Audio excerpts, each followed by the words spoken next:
요나가 매우 싫어하고 성내며 여호와께 기도하여 이르되, 여호와여, 내가 고국에 있을 때 이러하겠다고 말씀하지 아니하였나이까? 그러므로 내가 빨리 다시스로 도망하였사오니 주께서는 은혜로우시며 자비로우시며 노하기를 더디하시며 인애가 크시사 뜻을 돌이켜 재앙을 내리지 아니하시는 하나님이신 줄을 내가 알았음이니이다.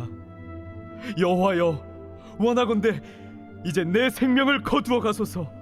사는 것보다 죽는 것이 내게 나음이니이다. 하니 여호와께서 이르시되, 네가 성내는 것이 옳으냐? 하시니라. 요나가 성읍에서 나가서 그 성읍 동쪽에 앉아 거기서 자기를 위하여 초막을 짓고 그 성읍에 무슨 일이 일어나는가를 보려고 그 그늘 아래에 앉았더라. 하나님 여호와께서 박넝쿨을 예비하사 요나를 가리게 하셨으니 이는 그의 머리를 위하여 그늘이 지게 하며 그의 괴로움을 면하게 하려 하심이었더라. 요나가 박넝쿨로 말미암아 크게 기뻐하였더니 하나님이 벌레를 예비하사 이튿날 새벽에 그 박넝쿨을 갉아먹게 하심에 시드니라. 해가 뜰 때에 하나님이 뜨거운 동풍을 예비하셨고 해는 요나의 머리에 쪼임에 요나가 혼미하여 스스로 죽기를 구하여 이르되, 사는 것보다 죽는 것이 내게 나으니이다. 하니라. 하나님이 요나에게 이르시되, 네가 이 박넝쿨로 말미암아 성내는 것이 어찌 옳으냐? 내가 성내어 죽기까지 할지라도 옳으니이다.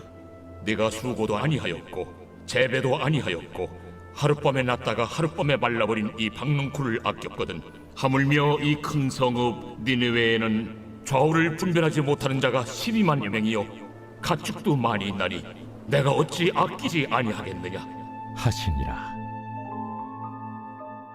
새벽 영성 기도 시간입니다. 오늘은 요나 4장 말씀 함께 살펴보겠습니다.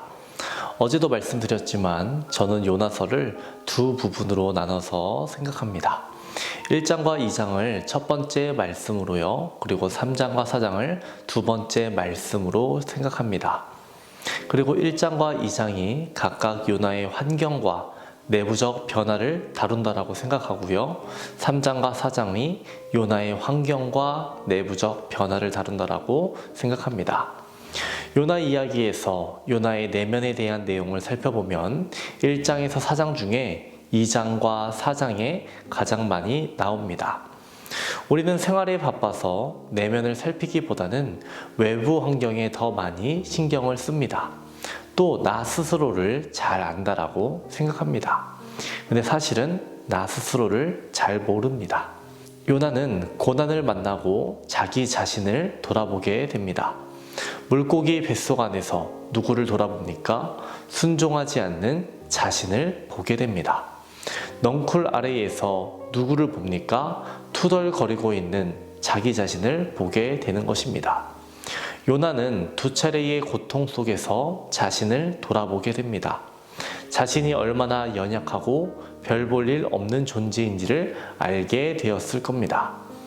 우리는 요나를 보면서 무엇을 생각합니까? 은혜도 금방 잊어버리는 자로 생각합니다. 우리는 요나서를 통해서 무엇을 알게 됩니까? 너무나도 쉽게 은혜를 잊고 사랑을 잊는 우리 자신을 보게 되는 것입니다. 이와 동시에 사랑이 많으신 하나님을 보게 됩니다. 저는 이 본문을 묵상하면서 마태복음 18장에 나오는 천국에 대한 한 비유가 생각이 났습니다. 말씀을 잠깐 읽어보도록 하겠습니다. 결산할 때에 10,000달란트 빚진 자 하나를 데려오매 갚을 것이 없는지라 주인이 명하여 그 몸과 아내와 자식들과 모든 소유를 다 팔아 갚게 하라 하니 그 종이 엎드려 절하며 이르되 내게 참으소서 다 갚으리이다 하거늘 그 종의 주인이 불쌍히 여겨 놓아 보내며 그 빚을 탕감하여 주었더니 그 종이 나가서 자기에게 100데나리온 빚진 동료 한 사람을 만나 붙들어 목을 잡고 이르되 빚을 갚으라 하매 그 동료가 엎드려 간구하여 이르되 나에게 참아주소서 갚으리이다 하되. 지금 읽은 이 본문에 나오는 10,000달란트 빚진 자와 요나의 상태가 비슷하다라고, 동일하다라고 생각합니다. 요나는 물고기 뱃속에서 나온 지 얼마나 지났을까요? 작심 3일이라는 말이 있는 것처럼 요나의 결심은 채 3일을 못 갔다라고 생각합니다. 요나는 빚진 자였는데 벌써 자신을 빚진 자가 아니라고 생각하는 겁니다. 은혜를 망각한 것입니다. 여러분, 우리는 기억해야 합니다. 우리는 스스로 의인이 된 것이 아닙니다. 하나님께서 예수 그리스도의 십자가로 우리를 의롭다라고 여겨주시는 겁니다.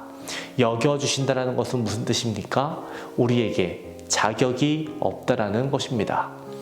우리들은 사랑의 빚진 자로 살아가야 한다라는 겁니다. 하나님께서 우리를 의롭다라고 여겨주셨기에 우리들이 행복하게 살아가야 하는 것은 맞지만 교만하게 살아가서는 절대 안 됩니다. 감사함 없이 살아가서는 절대로 안 된다는 것입니다.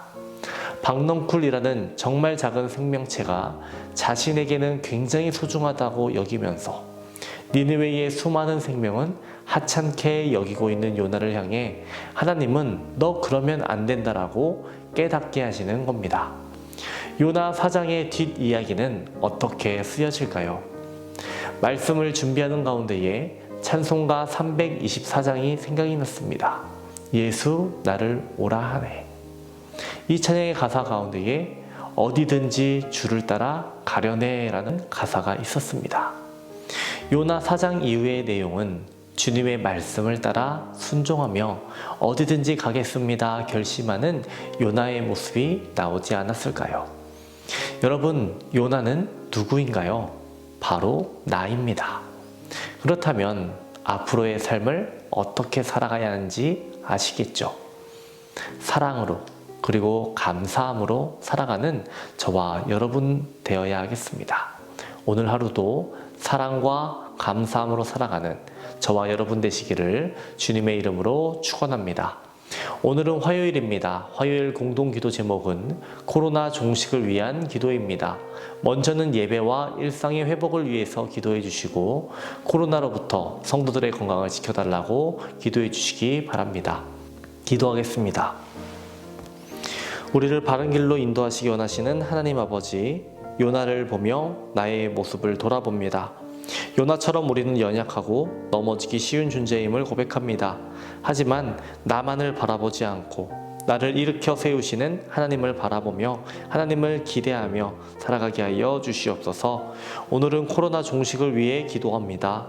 다시 퍼지고 있는 이 코로나를 막아주시고 코로나로부터 성도들의 건강을 지켜주옵소서. 이번 주 금요일 토요일 교회 학교 수련회가 있습니다. 많은 아이들 참석하게 도와주시고 코로나로부터 보호하여 주옵소서. 담임 목사님의 사역 가운데 항상 함께하여 주옵소서. 성령의 역사를 더하여 주옵소서. 말씀이 선포될 때마다 회복과 치유를 허락하여 주옵소서. 한중신학교 강의로 출타 중에 계신 담임 목사님 지치지 않도록 붙들어 주시고 힘과 능력을 더하여 주시옵소서. 태의 문을 위해 기도하는 성도에게 자녀를 허락하여 주옵소서. 사고로 입원한 성도 있습니다. 일으켜 주시옵소서. 투석으로 어지럼증으로 디스크로 고생하는 성도들 고쳐 주시옵소서. 공황장애, 불면증, 우울증으로 고통받는 성도들을 위해 기도합니다. 하나님, 그들의 마음에 평안함을 허락하여 주시옵소서. 암투병 중에 있는 박세송 권사님, 유은영 권사님, 김시아 권사님, 김정수 집사님, 오유미 성도님, 박서연 청년, 유경민 청년 주의 손으로 안수하여 주시옵소서. 암세포가 깨끗이 사라지게 하여 주시옵시고 재발하지 않도록 주여 도와주시옵소서.